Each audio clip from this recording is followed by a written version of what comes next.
Welcome to our YouTube channel chemistry in Bengali. আজ আমরা চলে এসেছি ক্লাস 12-এর প্রথম অধ্যায় পদার্থের কঠিন অবস্থার দ্বিতীয় ক্লাসে। প্রথম ক্লাসে দেখো আমরা কি পড়েছিলাম। প্রথম ক্লাসে আমরা পড়েছিলাম কেলাসাকার কঠিন পদার্থ, কেলাস জালক, সেখান থেকে ল্যাটিস, ইউনিট সেল, বিভিন্ন ধরনের ইউনিট সেল এবং বিভিন্ন ধরনের কেলাস কিন্তু আমরা আগের ক্লাসে পড়েছি। এই ক্লাসে দেখো আমরা কি পড়ব। এই ক্লাসে আমরা পড়ব একটা ঘনকাকার সিস্টেম অর্থাৎ একটা কিউবিক সিস্টেমের প্রতিটি একক কোষে কণার সংখ্যা কি করে নির্ণয় করতে হয় সেটা আমরা এই ক্লাসে পড়ব। এটা করার আগে আমরা একটা ইউনিট সেল নিয়ে নিই। ধরো একটা আমরা ইউনিট সেল আঁকার চেষ্টা করি।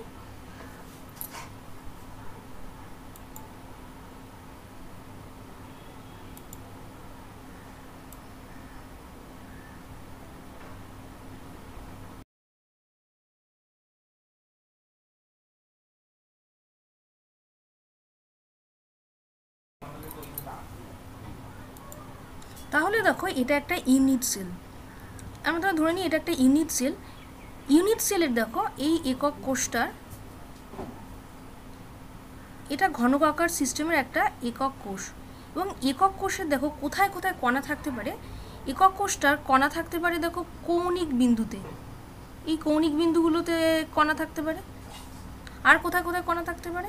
কণা থাকতে পারে দেখো ওর যে বিভিন্ন পৃষ্ঠ রয়েছে বা ফেস রয়েছে। দেখো এখানে এর কটা ফেস রয়েছে, অনেকগুলো ফেস রয়েছে। এই একটা ফেসে থাকতে পারে কণা। আর কোথায় কণা থাকতে পারে? আর কণা থাকতে পারে কিন্তু এই যে এগুলো হচ্ছে বিভিন্ন ফেসে কণা থাকতে পারে। এই ফেসে, এই ফেসে, বিভিন্ন ফেসে কণা থাকতে পারে। আর কণা থাকতে পারে কিনা এই যে পুরো একক কোষটার একদম সেন্টারে কিন্তু কণা থাকতে পারে, যেটা থাকতে পারে। আর কোথায় কণা থাকতে পারে? কণা থাকতে পারে কিন্তু ওর যে পৃষ্ঠ কিনারাগুলো, এজগুলো রয়েছে, এখানেও কিন্তু কণা থাকতে পারে। তাহলে একক কোষের কোথায় কোথায় কণা থাকতে পারে সেটা আগে আমরা দেখে নিলাম। এবার দেখো আমরা যদি দেখি যে ওর কৌণিক বিন্দুতে যে কণা রয়েছে, এই যে দেখো তোমরা ভালো করে, এই কৌণিক বিন্দুতে যে কণা রয়েছে, এই কণা কিন্তু অ্যাকচুয়ালি একটা একক কোষ না, 8খানা একক কোষকে কিন্তু শেয়ার করে। যে কৌণিক বিন্দুতে যে কণাটা রয়েছে সেটা কিভাবে হয় সেটা আমরা তোমার একটা ছবি দিয়ে বুঝিয়ে দিই, তাহলে ভালো বুঝতে পারবে।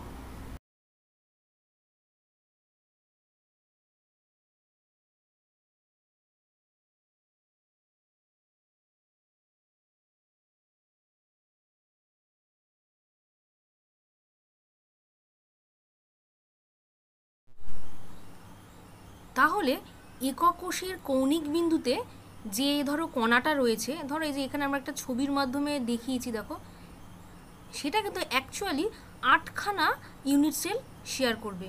এখানে দেখো 8খানা ইউনিট সেল শেয়ার করেছে। এই একটা ইউনিট সেল, এই একটা ইউনিট সেল, এই একটা ইউনিট সেল, এই একটা ইউনিট সেল, 4টে ইউনিট সেল এদিকে। এদিকে আবার দেখো এই একটা ইউনিট সেল, এই একটা ইউনিট সেল, এই একটা ইউনিট সেল এবং এই একটা ইউনিট সেল। তাহলে দেখো এই যে কেন্দ্রে যে এখানে দেখো কণাটা যে রয়েছে, এই কণাটা কিন্তু অ্যাকচুয়ালি কিন্তু একটা একক কোষের কিনারায় রয়েছে এবং দেখা যাচ্ছে সে কিন্তু 8খানা একক কোষকে কভার করছে। তোমরা ভালো করে ছবিটা দেখলে কিন্তু বুঝতে পারবে। দেখো এখানে কটা একক কোষ রয়েছে, এই গোল যে কণাটা রয়েছে তার ঠিক ওপরে 4টে একক কোষ রয়েছে, নিচে কিন্তু 4টে একক কোষ রয়েছে। এবার দেখো যদি ধরো এই একক কোষটার আমি দেখলাম যে কৌণিক বিন্দু দেখলাম, এবার ধরো ওর হচ্ছে কোনো একটা ফেস, কোনো একটা পৃষ্ঠদেশে যদি একটা কণা থাকে, সেই কণা কটা শেয়ার করবে? দুটো ইউনিট সেলকে কিন্তু শেয়ার করবে। কটা? দুটো। আবার দেখো দুটো ইউনিট সেলকে শেয়ার করলো, দুটো একক কোষ কে শেয়ার করছে। আবার দেখো যেটা ধরো দেহ কেন্দ্রে রয়েছে, একদম ঠিক মাঝখানে রয়েছে পুরো ইউনিট কোষটা, সেটা কিন্তু একটা একক কোষই শেয়ার করছে। আর যে কণাটা ধরো এই এ যে রয়েছে, কিনারায় রয়েছে, সেটা কিন্তু 4টে একক কোষকে কভার করবে। তাহলে হয়ে গেল মোটামুটি আইডিয়া। এবার আমরা বিভিন্ন একক কোষগুলো নিয়ে দেখি তাদের কণা সংখ্যা কত হচ্ছে। এবার ধরো যদি আমরা একটা সরল ঘনকাকার একক কোষ কনসিডার করি, সরল ঘনকাকার একক কোষে কটি কণা আছে যদি আমরা সেটা নির্ণয় করতে চাই। দেখো কি করে করব আমরা।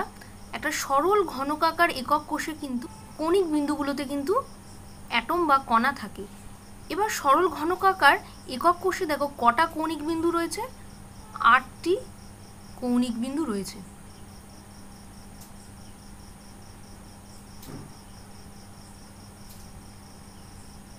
আর কণাগুলো কোথায় রয়েছে? কৌণিক বিন্দুতে।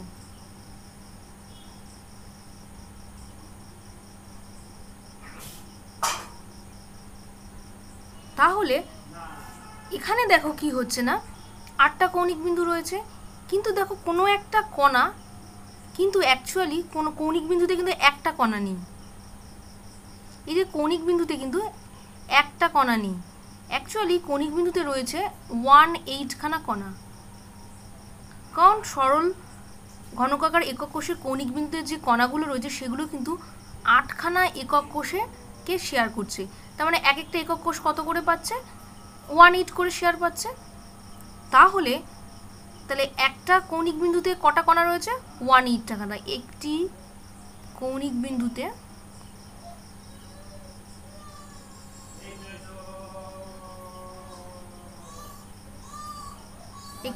বিন্দুতে কণা রয়েছে কটি?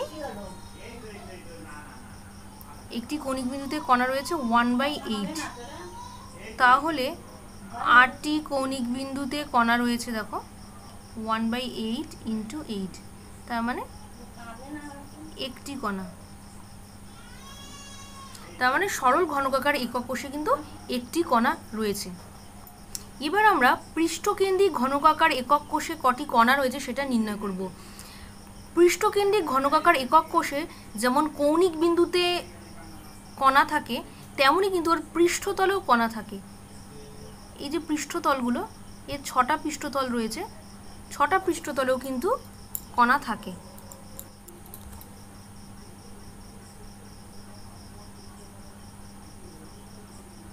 এই পৃষ্ঠতলগুলো দেখো, 6টা পৃষ্ঠতলেও কিন্তু কণা থাকবে। কার ক্ষেত্রে? না, পৃষ্ঠকেন্দ্রিক ঘনকাকার একক কোষে।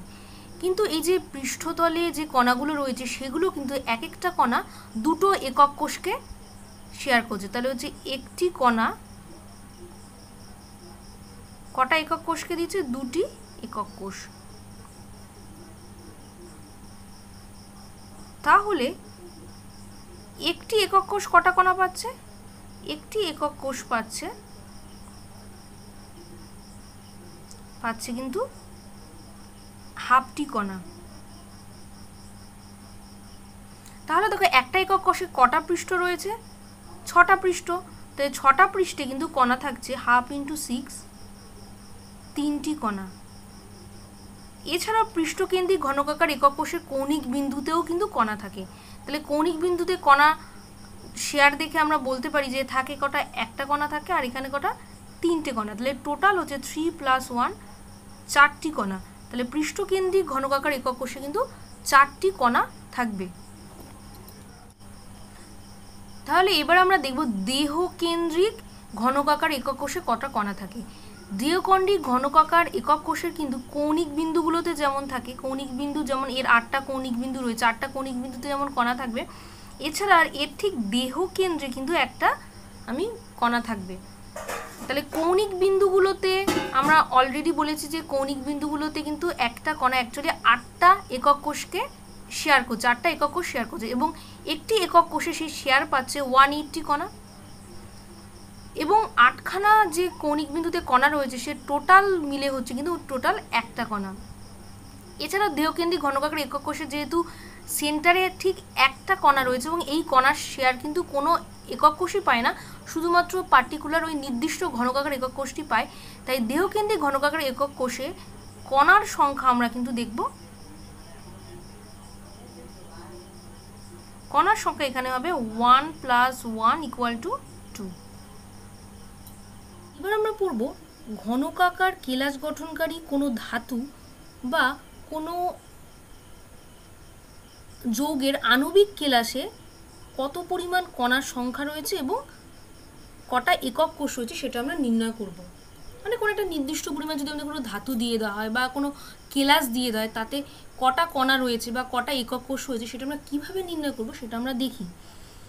ধরা যাক যে ডাব্লিউ গ্রাম পরিমাণ কোনো ধাতু বা কোনো আণবিক কেলাস রয়েছে, সেখানে কণা সংখ্যা কত আমাকে বার করতে হবে, কণা সংখ্যা কত বার করতে হবে, আর একক কোষ কত বার করতে হবে। এবার আমি ধরে নিই, যদি আমি ধরে নিই না, যদি আমরা জানি যে ধাতুর ধরো আণবিক বা পারমাণবিক ভর যদি আমরা জানতে পারি, আণবিক বা পারমাণবিক ভর ধরে নিচ্ছি এম গ্রাম মোল ইনভার্স, এটা হচ্ছে আণবিক বা পারমাণবিক ভর ধাতুটির বা আণবিক কেলাসটির। তাহলে দেখো খুব সহজেই আমরা কটা কণা ইজিলি বার করে দিতে পারবো। এম গ্রামে কণা কটা থাকবে তোমরা জানো, অ্যাভোগাড্রো সংখ্যক, মানে ক্যাপিটাল এন, যেটা আমরা জানি 6.023 ইন্টু 10⁻23। তাহলে ডাব্লিউ গ্রামে কণার সংখ্যা কত হবে, NW/M। তাহলে আমরা ডাব্লিউ গ্রামে কটা কণার সংখ্যা বার করে ফেললাম। তাহলে এবার আমরা একক কোষ বার করব। ডাব্লিউ গ্রামে কটা একক কোষ হয়েছে সেটা আমরা বার করব। ধরি এই কেলাসের একক কোষের যে কোনো একটি একক কোষে কণা আছে ধরো জেড। আমি ধরে নিয়েছি ওই একটা একক কোষে কণা আছে জেড। তাহলে যদি আমি উল্টে লিখি, জেড কণা আছে কটা একটি একক কোষে, তাহলে আমার এখানে কটা কণা আছে দেখো, এত সংখ্যক কণা রয়েছে। তাহলে NW/M সংখ্যক কণা থাকবে কটা একক কোষে, 1/Z ইন্টু NW/M। তাহলে এটাই হচ্ছে কিন্তু ওই ধাতুর কেলাসটা বা কোনো যৌগের আণবিক কেলাসে কটা একক কোষ থাকছে সেই সংখ্যাটাও কিন্তু এইভাবে বার করতে পারি। এবার দেখো আমরা একটা প্রবলেম সলভ করার চেষ্টা করি। কি বলেছে দেখো, সোডিয়াম ধাতুর কেলাস দেহকেন্দ্রিক একক কোষ দ্বারা গঠিত। এবার কি করতে হবে না, 9.2 গ্রাম ধাতব সোডিয়ামে একক কোষের সংখ্যা নির্ণয় করো। এই প্রবলেমটা দেখো আমরা কীভাবে সলভ করবো। এইমাত্র তো আমরা অলরেডি বলেছি যে কীভাবে কোনো ঘনকাকার কেলাস গঠনকারী ধাতুর ক্ষেত্রে কণা সংখ্যা বা একক কোষ নির্ণয় করা যায়। দেখো আমরা জানি সোডিয়াম ধাতু, দেখো সোডিয়াম ধাতুর পারমাণবিক ভর কত, এম, পারমাণবিক ভর হচ্ছে 23 গ্রাম। এবার দেখো আমরা বলতে পারি 23 গ্রামে কটা কণা রয়েছে, অ্যাভোগাড্রো সংখ্যক, মানে 6.023 ইন্টু 10⁻23। তাহলে 9.2 গ্রামে কত কণা থাকবে দেখো, 6.023 into 10⁻23 into 9.2 divided by 2.3T, এতটি কণা থাকবে। আবার আমরা জানছি যে এর ক্ষেত্রে দুটি কণা থাকছে। দুটি কণা কেন, এটা দেহকেন্দ্রিক কোষ বলছে। আমরা অলরেডি পড়েছি দেহকেন্দ্রিক যে কেলাস থাকে, দেহকেন্দ্রিক যে একক কোষ থাকে তাতে কিন্তু দুটো কণা থাকে। তাহলে দুটি কণা রয়েছে কিনা কটা একক কোষে, একটি একক কোষে। তাহলে এখানে কণা কত রয়েছে দেখো, 6.023 ইন্টু 10⁻23 ইন্টু 9.2 ডিভাইডেড বাই 2.3। তো এতটি কণা কটা কোষে রয়েছে আমরা দেখে নিই। Half into 6.023 into 10⁻23 to 9.2 divided by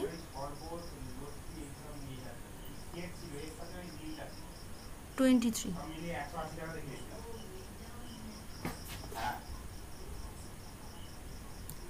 তাহলে ইকুয়াল টু হচ্ছে আমরা ক্যালকুলেটরে ক্যালকুলেশন করে দেখছি 1.2044 ইন্টু 10⁻23 23টি একক কোষ দ্বারা গঠিত। তারপরে 9.2 গ্রাম ধাতব সোডিয়ামে কিন্তু একক কোষ আছে এত সংখ্যক।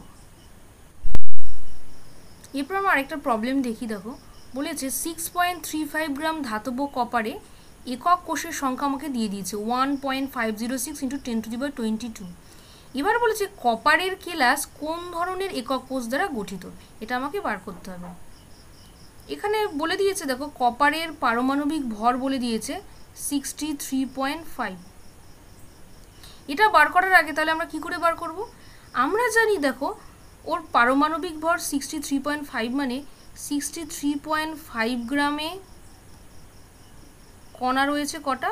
অ্যাভোগাড্রো সংখ্যক 6.023 × 10⁻23। তাহলে 6.35 গ্রাম কপারে কটা কণা রয়েছে? 6.023 × 10⁻23 × 6.35 ডিভাইডেড বাই 63.5।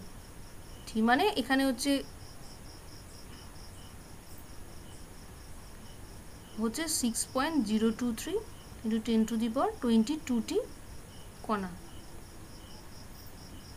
তাহলে দেখো তাহলে এত সংখ্যক কণাতে একক কোষের সংখ্যা 1.506 × 10⁻22। তাহলে আমি বলতে পারি যে 1.506 × 10⁻22টি একক কোষে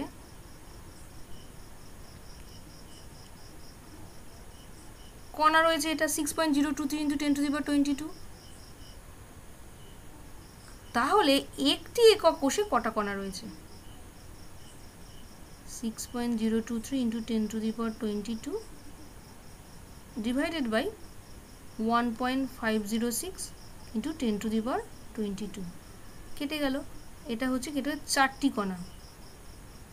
এখন 4টি কণা কি ধরনের একক কোষে থাকে? এটি থাকে হচ্ছে মূলত হচ্ছে পৃষ্ঠকেন্দ্রিক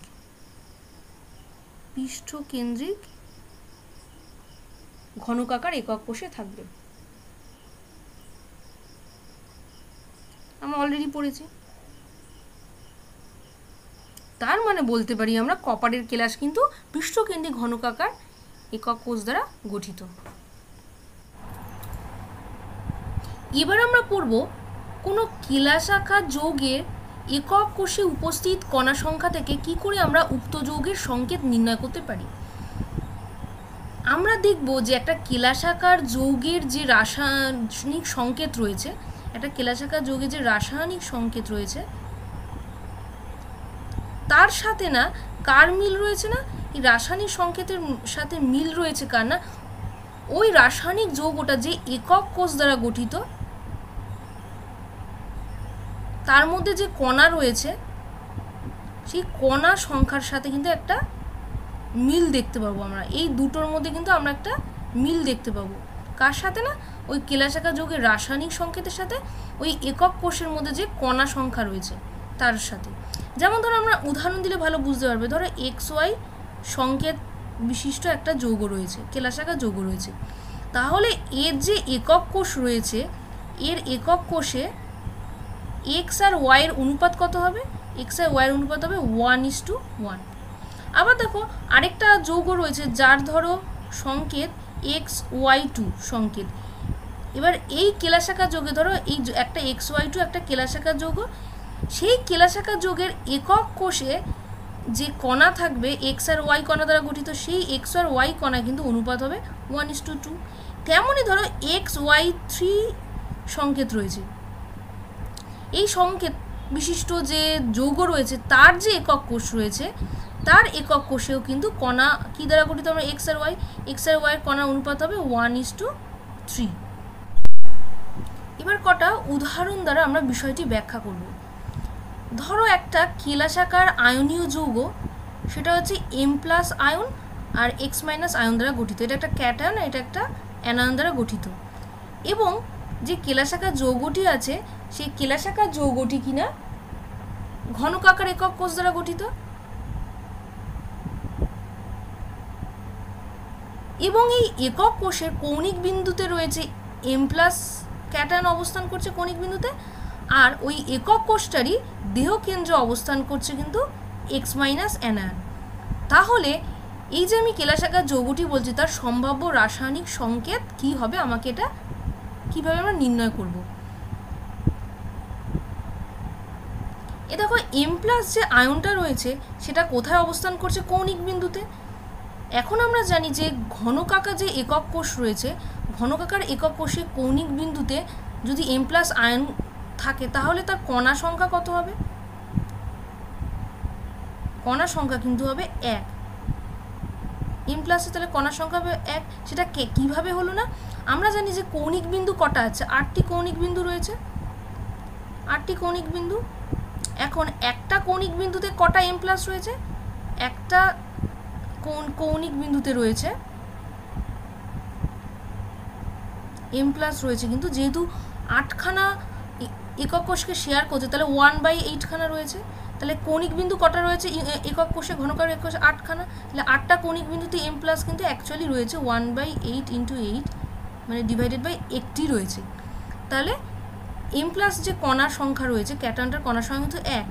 এবার এক্স মাইনাসটা দেখি, এক্স মাইনাসে কিন্তু কণার সংখ্যা কত হবে, এক্স মাইনাসটা কোথায় অবস্থান করছে, এটা রয়েছে ওদের দেহ কেন্দ্রে। দেহ কেন্দ্রে কিন্তু যে কণাটা থাকছে সেটা কিন্তু একটা একক কোষেরই অংশ, মানে একটা একক কোষে থাকে। তাহলে এই ক্ষেত্রেও কিন্তু কণার সংখ্যা হচ্ছে 1। তাহলে দুটোরই কণার সংখ্যা যেহেতু 1, তাহলে এই যৌগটির সম্ভাব্য সংকেত হবে এম প্লাস আর এক্স মাইনাস, এদের ইস্টু যেহেতু 1:1, তাহলে এদের সংকেত হবে কিন্তু যৌগটার mx। এবার এই প্রবলেমটা দেখো, একটা কেলাসাকার যৌগ রয়েছে যেটা কিনা এ আর বি পরমাণু দ্বারা গঠিত, এবং এই যৌগটি কিনা ঘনকাকার একক কোষ দ্বারা গঠিত। যে একক কোষের কৌণিক বিন্দুতে রয়েছে এ পরমাণু আর পৃষ্ঠকেন্দ্রে রয়েছে একক কোষটা কিন্তু বি পরমাণু, তাহলে এর সম্ভাব্য রাসায়নিক সংকেত কি হবে। তাহলে দেখো একইভাবে যেহেতু এ পরমাণুর সংখ্যা কত হবে, এ পরমাণু যেহেতু কৌণিক বিন্দুতে রয়েছে 1/8 শেয়ার করে 8টা কৌণিক বিন্দুতে কিন্তু অ্যাকচুয়ালি একটি পরমাণু থাকবে। এবার যেটা পৃষ্ঠকেন্দ্রে রয়েছে মানে বি পরমাণু যেটা রয়েছে সেখানে কটা থাকবে, সেখানে কিন্তু থাকবে এটা হচ্ছে 3টি থাকবে। পৃষ্ঠকেন্দ্রে থাকার মানে কিন্তু বি পরমাণু অ্যাকচুয়ালি একটা একক কোষে, ঘনকাকার একক কোষে পৃষ্ঠতল কটা থাকে, পৃষ্ঠতল থাকে 6টি পৃষ্ঠতল থাকে, এবং একটি তলে যে কণা থাকে, একটি তলে কণা কিন্তু কটা একক কোষকে শেয়ার করে, 2টি একক কোষকে শেয়ার করে। তাহলে একটা একক কোষে কণা কটা থাকে, একটি একক কোষে, তাহলে একটি একক কোষে কণা কটা থাকবে, হাফটি। তাহলে কটা, একটা একক কোষে 6টা পৃষ্ঠ রয়েছে, তাহলে মোট কণা কত থাকবে, 1/2 × 6 মানে 3টি কণা। যেহেতু এটা পৃষ্ঠকেন্দ্রে রয়েছে, তাহলে পৃষ্ঠকেন্দ্রে রয়েছে বলে রয়েছে 3টি পরমাণু রয়েছে ওই একক কোষে, তাহলে A:B হচ্ছে কত, 1:3। তাহলে এর সংকেত কিন্তু হবে AB3। একটা প্রবলেম দেখো, একটা কেলাসাকার যৌগ আছে যেটা পি আর কিউ মৌল নিয়ে গঠিত, এবং সেটা এই যৌগটা ঘনকাকার একক কোষ দ্বারা গঠিত, এবং ঘনকাকার একক কোষের মধ্যে পি মৌলটা কোথায় রয়েছে, কৌণিক বিন্দুতে রয়েছে আর পৃষ্ঠকেন্দ্রে রয়েছে, এবং কিউ মৌলটা কোথায় রয়েছে দেখো, দেহ কেন্দ্রে রয়েছে এবং প্রতিটি বাহু ঠিক মধ্যবিন্দুতে রয়েছে। তাহলে তার সম্ভাব্য সংকেত কত হবে। তাহলে পি মৌলগুলো রয়েছে কিন্তু এর কৌণিক বিন্দুতে রয়েছে এবং এর পৃষ্ঠতলে রয়েছে 6টা পৃষ্ঠতলে রয়েছে। আর কিউ মৌলটা করে রয়েছে না, এই যে ধরো যে বাহুগুলো রয়েছে, কিনারাগুলো রয়েছে তার ঠিক মধ্যবিন্দুতে রয়েছে। এই একটা কিনারা, এই একটা কিনারা, এই কিনারা, দেখো 12টা এরকম কিনারা রয়েছে, প্রত্যেক কিনারায় যেমন রয়েছে, এবং রয়েছে কোথায় না, দেহ কেন্দ্রে কিন্তু কিউ মৌলগুলো রয়েছে। তাহলে দেখো এই যৌগটির সংকেত কি হবে।